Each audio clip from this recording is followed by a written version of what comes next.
नमो सच्चिदानंद साई नाथाय नमः। श्री साई व्रत कथा। श्री साई हम पर कृपा करो, बालक है अनजान, मंद बुद्धि हम जीव हैं, हमको नहीं है ज्ञान।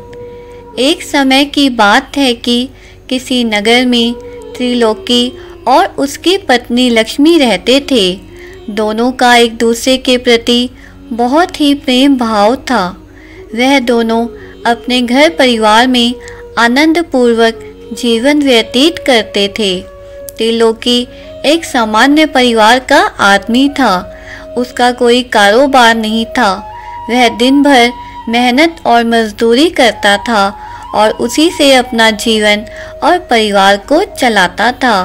परंतु उसका स्वभाव सरल था, इसलिए उसे हर आदमी से बहुत प्यार था। वह एक दिन भी बिना काम के नहीं बैठता था। एक आदमी का काम पूरा करता तो दो उसका इंतज़ार करते रहते थे। वह बहुत ईमानदार और अपने सिद्धांत का पक्का आदमी था, इसलिए उसे हर आदमी से बहुत लगाव था।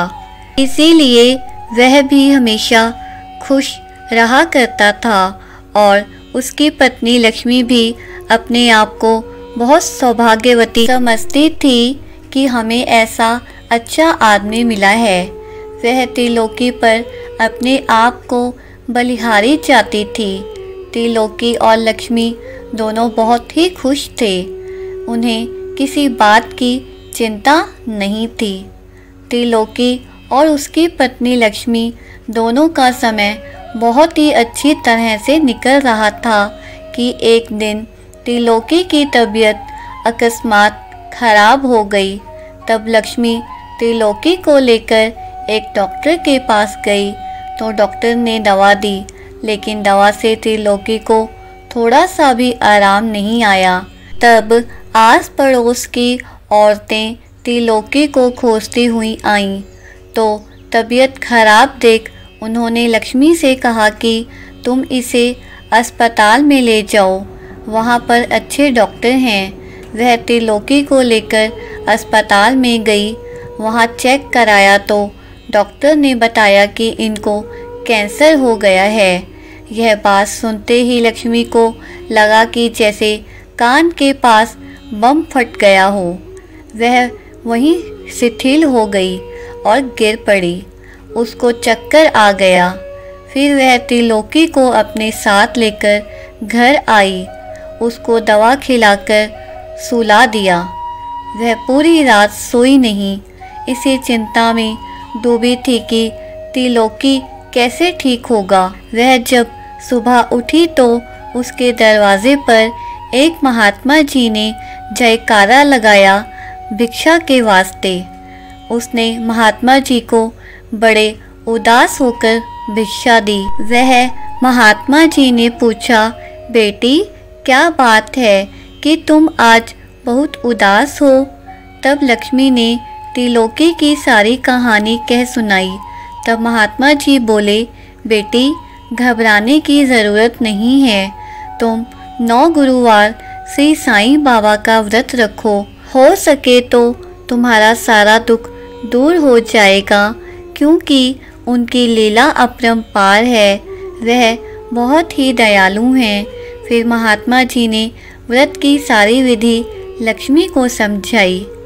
व्रत आपका कर रहे, दो आशीष यह आन, विघ्न ना आए इसमें कोई, विनती सुनो भगवान। महात्मा जी ने श्री साईं बाबा के व्रत के बारे में बताते हुए 9 गुरुवार फलाहार या एक समय भोजन करना, हो सके तो बेटी साईं मंदिर जाना, घर पर साईं बाबा की 9 गुरुवार पूजा करना, साईं व्रत करना और विधि पूर्वक उद्यापन करना, भूखे को भोजन देना। साईं व्रत की किताबें 5, 11, 21, 51 या 101 यथाशक्ति लोगों को भेंट में देना। इस तरह से साईं व्रत का प्रसार करना। साईं बाबा तेरी सभी मनोकामना पूर्ण करेंगे। यह व्रत कलयुग में बहुत ही चमत्कारिक है। यह सभी की मनोकामना पूर्ण करता है, लेकिन साईं बाबा पर अटूट श्रद्धा रखनी ज़रूरी है। धीरज रखना चाहिए। जो इस विधि से व्रत और उद्यापन करेगा, साईं बाबा उसकी मनोकामना ज़रूर पूर्ण करेंगे।